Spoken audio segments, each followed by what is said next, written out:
Hey guys, what's up? And welcome to this Biker Bytes Sunday. So, as you always see by the title of the video, as well as the title that's on the thumbnail, today's story is entitled 200 Bikers Showed Up to My Custody Trial and the Lawyer Tried to Remove Them. 200 bikers were parked outside family court on the first day of my custody trial. My ex's lawyer called them a gang.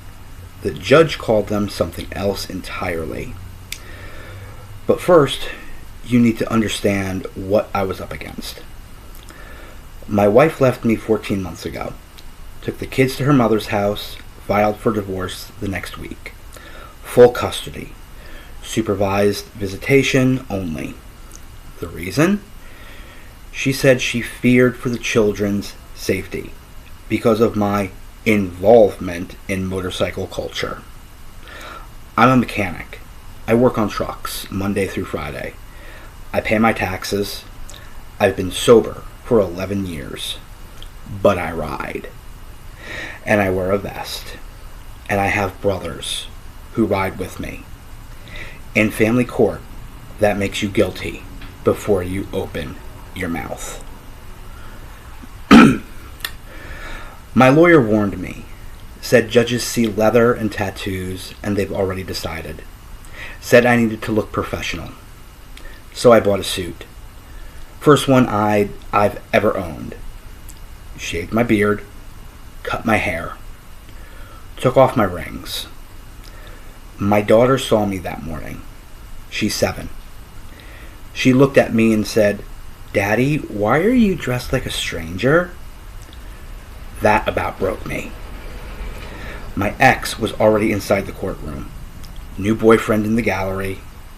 Her lawyer in a $3,000 suit.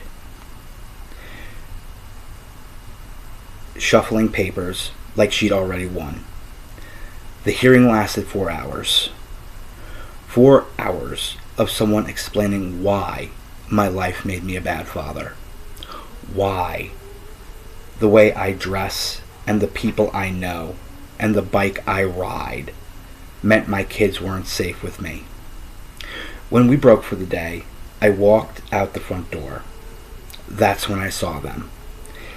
The entire parking lot was full of motorcycles, row after row. Chrome gleaming in the afternoon sun.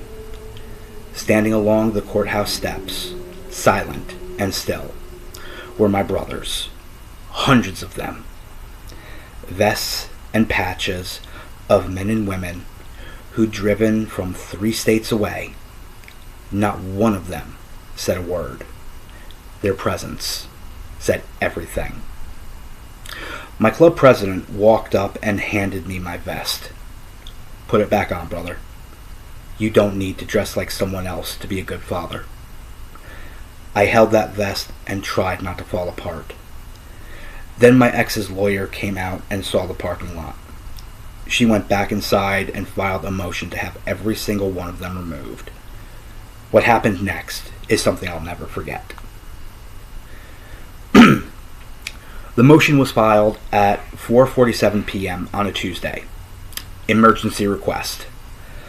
The lawyer wanted every biker removed from courthouse property by the start of proceedings the next morning. Her argument was intimidation. She said the presence of 200 members of various motorcycle gangs created an atmosphere of fear and threatened the integrity of the proceedings. She said her client felt unsafe. She requested a restraining order keeping all motorcycle club members at least 500 feet from the courthouse. My lawyer, a quiet guy named Phil, who looked like an accountant, read the motion and shook his head. "They're standing on a public sidewalk," he said. "They're not making noise. They're not blocking everything. They have every right to be there." Can she get them removed? She can try, but this is a stretch. That night I called Danny. "They filed a motion to kick you out," I said. "I heard." "Maybe you guys should go? I don't want this to hurt my case." "Brother, with all respect, shut up." "Danny, we're not going anywhere. Those are our nieces and nephews in there. You're our brother. We don't leave family behind." "Her lawyer is calling you a gang." "Let her. The judge has eyes. He can see what we are." I didn't sleep that night. Just lay there in the dark, thinking about my kids. Thinking about what would happen if the judge sided with her. If I lost them because of who I am. My son is 10. His name is Lucas. He wants to be a mechanic like me. He helps me in the garage on weekends. Knows the difference between a flathead and a Phillips head before he could tie his shoes. My daughter is 7. Her name is Maya. She calls my motorcycle Daddy's Thunder Horse. Every time I start the engine, she covers her ears and laughs. These are my kids. They're not afraid of me. They're not afraid of my brothers. They love this life. But the court doesn't see that. The court sees leather and tattoos and decides the rest. Wednesday morning, day 2. I pulled into the courthouse parking lot at 8:15. The bikes were already there, more than yesterday. Someone told me riders had come from 4 states overnight. They were lined up along the sidewalk again. Same formation. Silent, respectful. Some of them held small American flags. A few have signs that said, "Fathers have rights," and "Family isn't a crime." No profanity, no threats, no noise. Just men and women standing in the sun, showing up for someone they called brother. I put on my suit, left my vest in the truck. Phil said it was better that way for now. Inside the courtroom was tense. My ex Karen was sitting with her lawyer. Her boyfriend, a real estate agent named Todd, was in the gallery again. Karen's mother was there too, arms crossed. She'd never liked me. The judge came in. Honorable Raymond Price, mid-60s, gray hair, reading glasses. He had the look of a man who'd seen 10,000 custody cases and was tired of all of them. "I reviewed the emergency motion filed by the petitioner's counsel," Judge Price said. "Miss Walsh, you're requesting removal of individuals gathered outside the courthouse?" Karen's lawyer stood up. Diane Walsh, expensive suit, perfect hair, the kind of lawyer who charges $400 an hour and earns it. "Yes, Your Honor. My client feels threatened by the presence of over 200 motorcycle gang members outside this courthouse. Their presence is clearly designed to intimidate the court and the petitioner." "Are they on courthouse property?" "They're on the public sidewalk directly adjacent." "Are they on courthouse property?" "No, Your Honor." "But their proximity, are they making threats, blocking access, creating a disturbance?" "Not explicitly, but their mere presence." "Miss Walsh, I looked out my window this morning. I saw approximately 200 men and women standing quietly on a public sidewalk. Some of them are holding American flags. None of them are making noise. None of them are blocking the entrance. None of them have made any threats." He took off his glasses. "I also noticed that many of them are wearing veteran patches. Military service insignia, Purple Heart, Bronze Stars. These are not gang members, Miss Walsh. These are citizens exercising their First Amendment right to peaceful assembly." "Your Honor, the respondent is using them to—" "I'm not finished." The courtroom went silent. "I've been on this bench for 22 years. I've seen actual intimidation. I've had witnesses threatened. I've had armed marshals in my courtroom. What I see outside this building is not intimidation, it's support. I see the same kind of support I see when a church group shows up for one of their members, or when a union shows up for a worker. He looked at Karen's lawyer hard. If your client feels unsafe because people are standing quietly on a sidewalk holding flags, that speaks more to her perception than to any actual threat. Motion denied.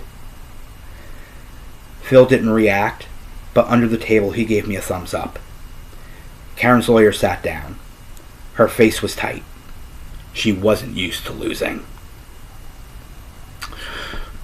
The trial continued for 3 more days, 5 days total, and every single morning the bikes were there. It became a routine. I'd pull in, see the rows of chrome, walk past my brothers. Danny would nod. I'd nod back. No words needed. They rotated shifts, different riders on different days, but there were never fewer than 150 bikes in that lot. Word had spread across the state, then across the region. Bikers who'd never met me showed up because they'd heard a brother was fighting for his kids. Inside the courtroom, Karen's lawyer did everything she could to use my lifestyle against me. She put Karen on the stand first. Karen cried, said she was afraid for the children, said the clubhouse was no place for kids, said there was drinking and loud music and dangerous people. Phil cross-examined her calmly. Mrs. Rivera, has the respondent ever been arrested? No. Has he ever been charged with any crime? No. Has he ever been violent towards you or the children? No, but has he ever neglected the children in any way? Not exactly, but the environment. Has Child Protective Services ever been called to his home? No. Has any teacher, doctor, counselor, or authority figure ever expressed concern about the children's safety in his care? Karen paused. No. So your concern is based entirely on the fact that he rides a motorcycle and belongs to a motorcycle club. It's more than that. It's the culture, the people, the people standing quietly outside this courthouse holding American flags. Karen's lawyer objected. Judge Price overruled. Phil continued. Mrs. Rivera, you have a new partner, Todd Brennan. Is that correct? Yes. How long have you been in a relationship with Mr. Brennan? Karen shifted. About a year. So you began your relationship with Mr. Brennan while you were still married to the respondent? We were separated. You moved out in January of last year. You began dating Mr. Brennan in February. Is that correct? I don't see how this is relevant. Your Honor, answer the question, Mrs. Rivera. Yes, February. Phil nodded. No further questions. On day 3, Phil put me on the stand.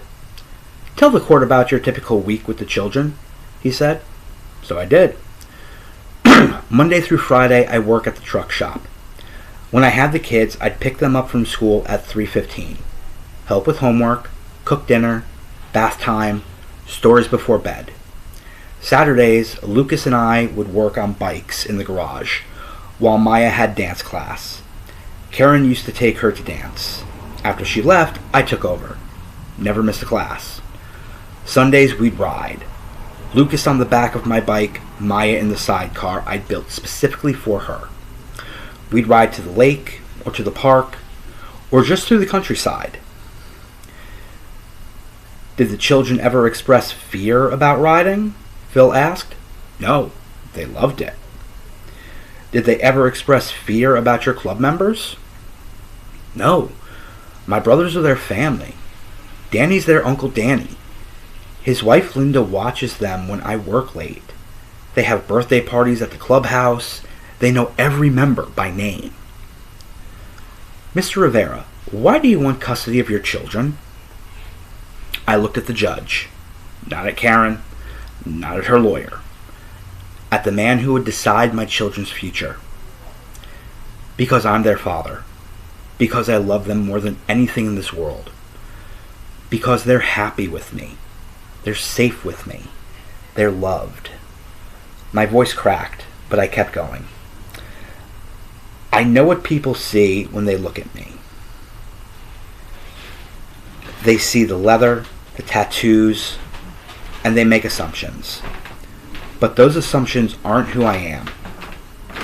I'm a father who reads bedtime stories, who checks for monsters under the bed, who braids his daughter's hair every morning, even though I'm terrible at it.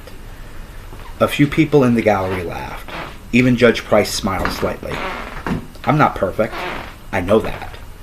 But I'm not dangerous. And my kids know the difference.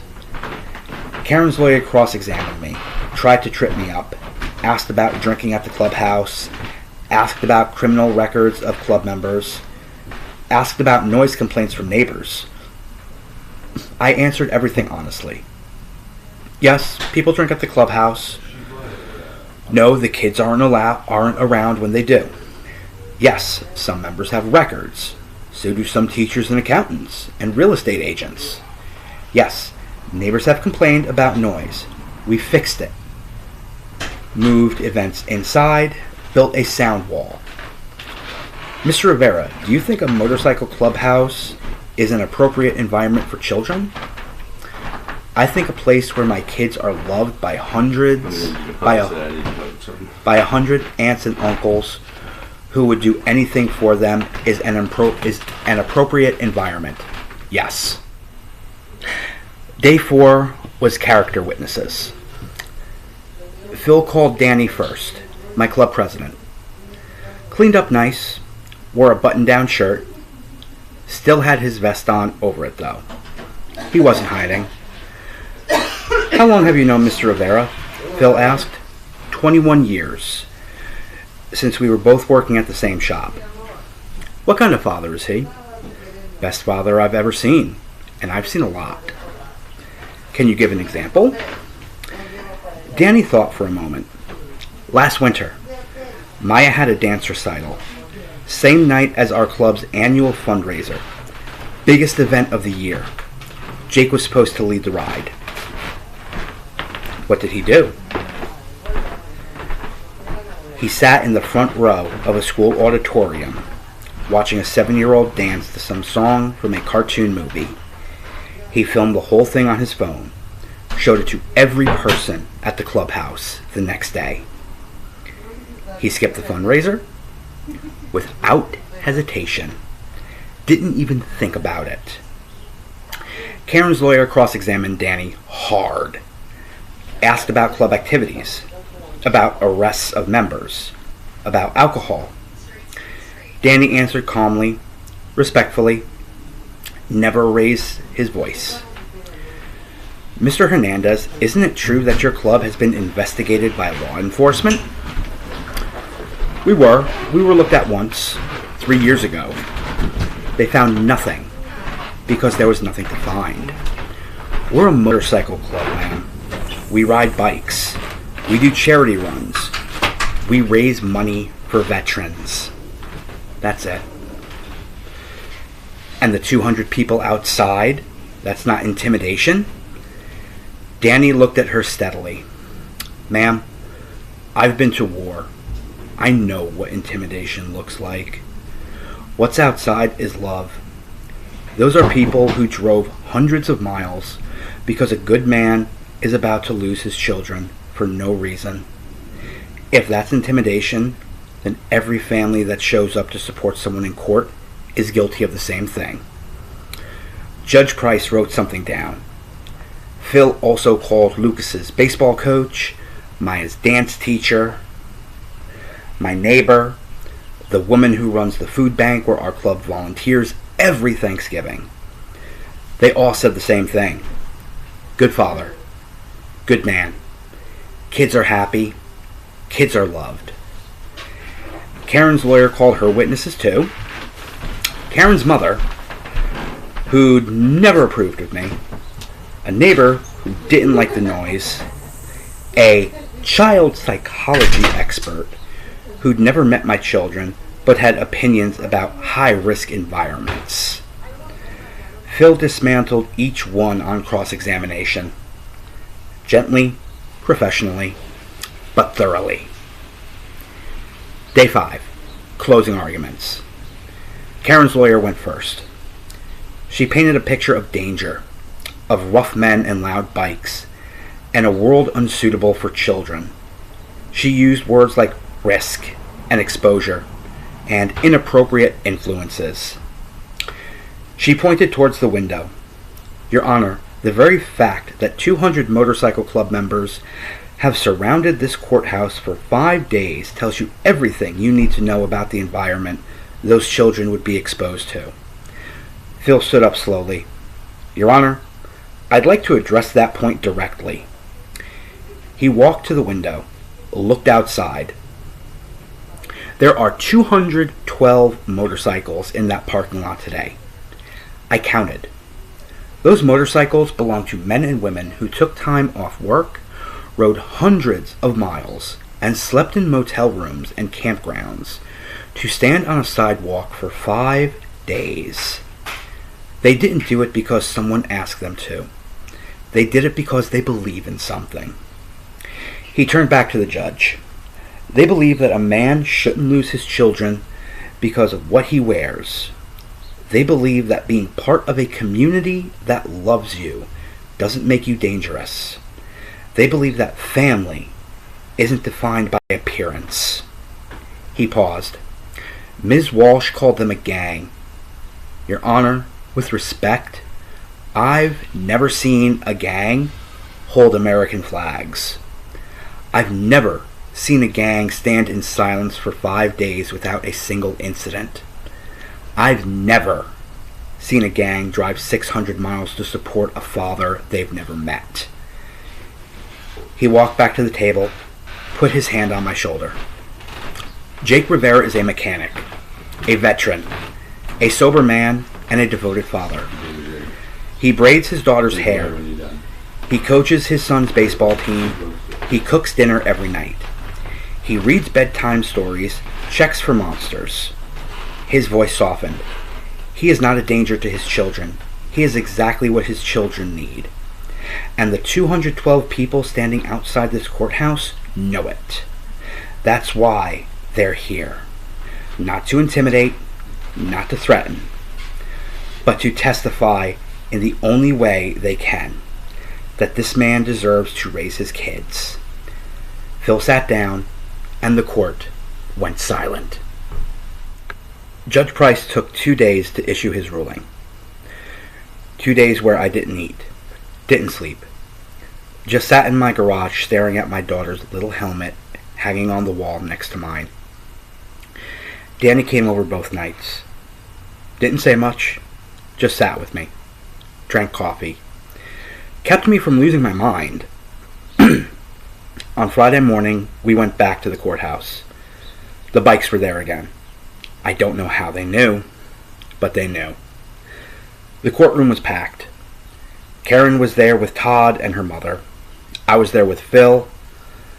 Judge Price came in, sat down, put on his reading glasses, opened a folder.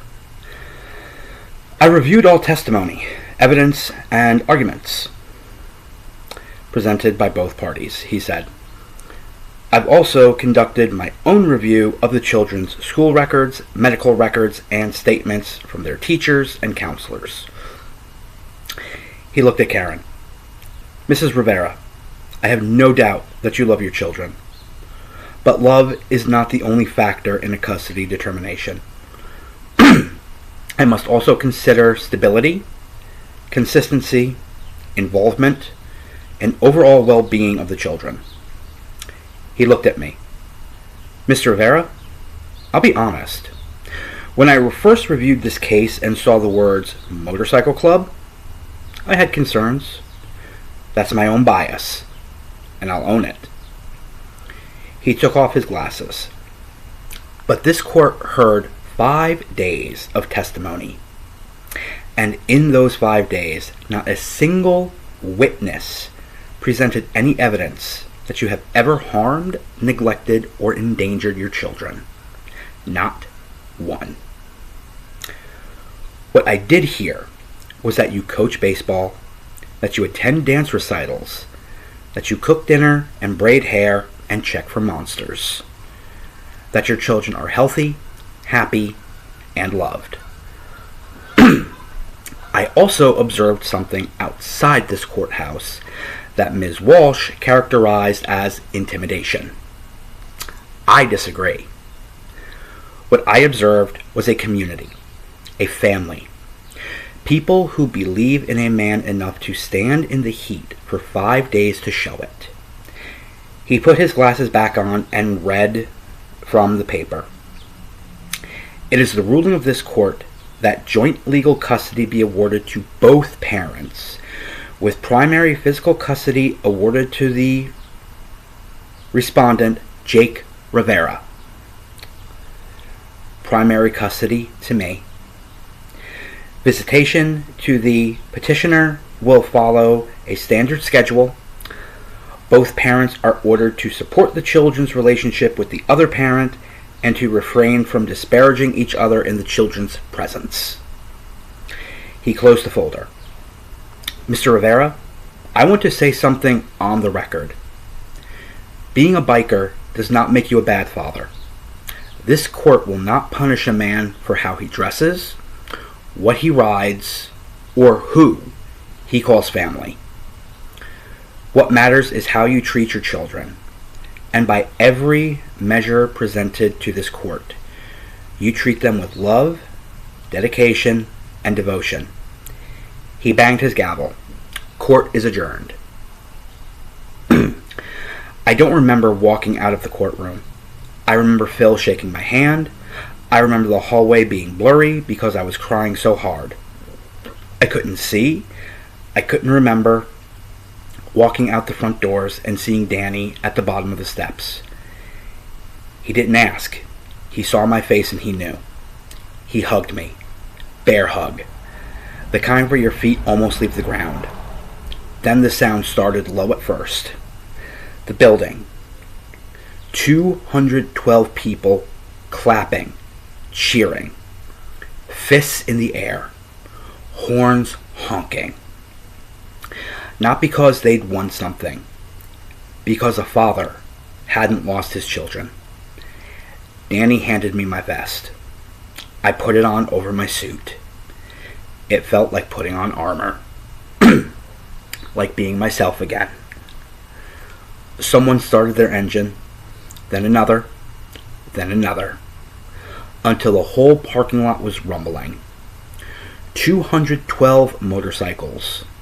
The sound rattled the courthouse windows. I stood on the steps and I let it wash over me. A reporter from the local news was there. She asked me how I felt. I feel like a father, I said.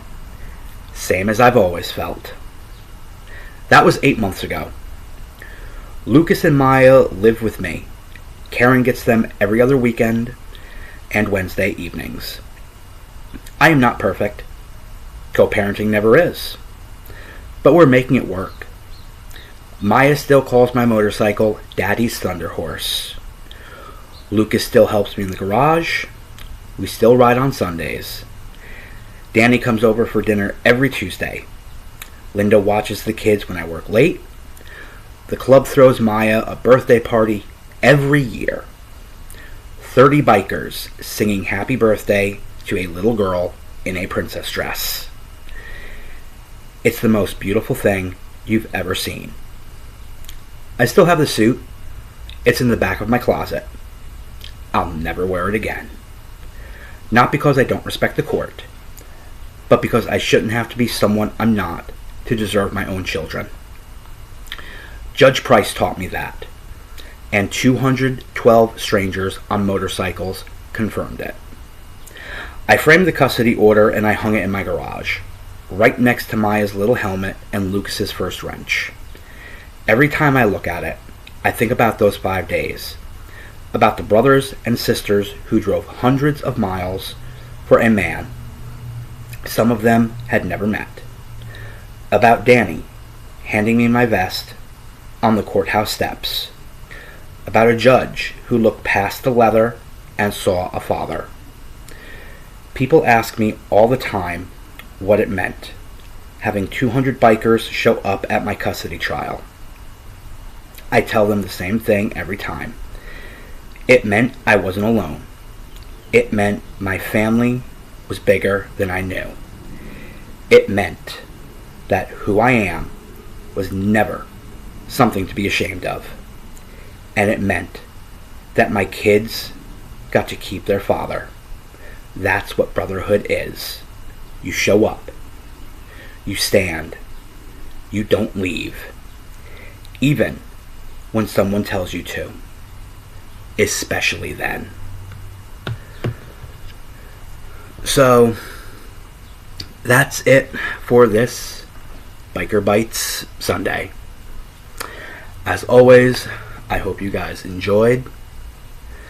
And I will be back next week with another tale from the Biker Bytes website and another story to tell of inspiration and to show that at times even heroes wear leather, have tattoos, and ride chrome. Peace out.